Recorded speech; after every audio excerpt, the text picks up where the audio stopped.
The Lakers are still being aggressive this offseason, but what move actually helps them become contenders? Let's talk about it. So far, the Lakers have had a pretty solid offseason. They finally addressed the big man spot, which does help Luka, even though Deandre Ayton's lazy screens aren't exactly what you want next to Luka, but he's still got Luka magic, so he should be able to figure it out. They also signed another 7-footer, Kolkolo, who is more of a traditional big with some good timing as a shot blocker. With him and Jackson Hayes, Luka should have some solid pick and roll partners, but Lakers fans can only hope it balances out with the finesse style of Ayton. On the guard front, they picked up Marcus Smart and Chris Manning.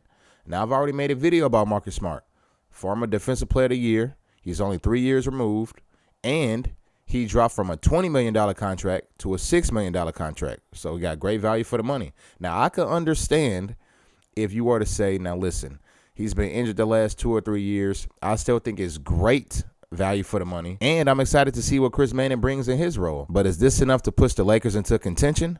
No.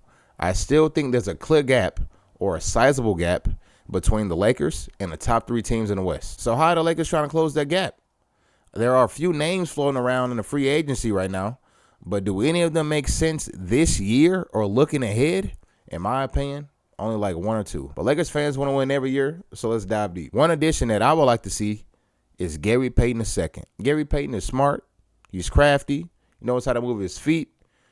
But the problem is he is undersized just like Smart. He's 6'2", right? But he will make for a great backup, especially if you have injury concerns about Marcus going forward. And I also think he's a better shooter and decision maker. However, the Lakers can't just sign him outright. They need to waive someone like Don't Connect or Jackson Hayes to make roster space for him. And the next person we have to discuss is Nikola Vučević. Now, I personally do not like this trade at all. And yes, the trade talks are back on. But honestly, I don't really think he fits well with this team. He has defensive issues.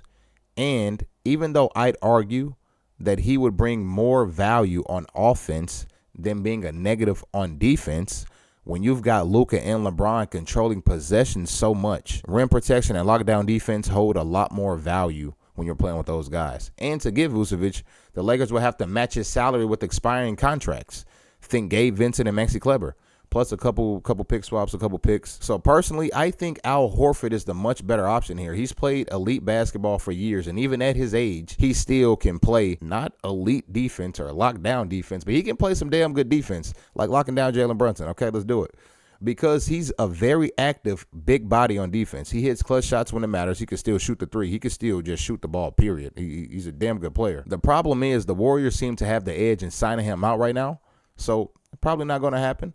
But if the Lakers could pull off getting Horford on their roster, he'd bring exactly the kind of hustle and small things that Deandre Ayton cannot do or will not do because he's a true glue guy that helps teams win. That said, the Lakers would have to clear roster space first because they can't just sign Al Horford outright. They've already used their MLE on Marcus Smart, but getting Horford would be a huge value play and probably the cheapest, smartest way for the Lakers to add veteran championship experience and toughness right now. And then there's the Jrue Holiday rumor. There's been some trade chatter around Jrue Holiday, and I think Portland are trying to move off him, but honestly, I think it's another bad move for the Lakers. Jrue does officially have the Midas touch in the NBA. His resume over the last few years have been incredible, but real ones already know Drew's always been that kind of player. Always had elite defense, always was nice on offense, always was a good playmaker, and he could still shoot and score the ball when he needed to. He would help the Lakers immediately, no doubt in my mind, but I think it's a tough fit alongside Luka and LeBron as the primary ball handlers. Jrue at his best isn't a catch-and-shoot guy. So having him out there on the floor without having some type of major impact on playmaking and decisions on the basketball court, it would create spacing and chemistry issues.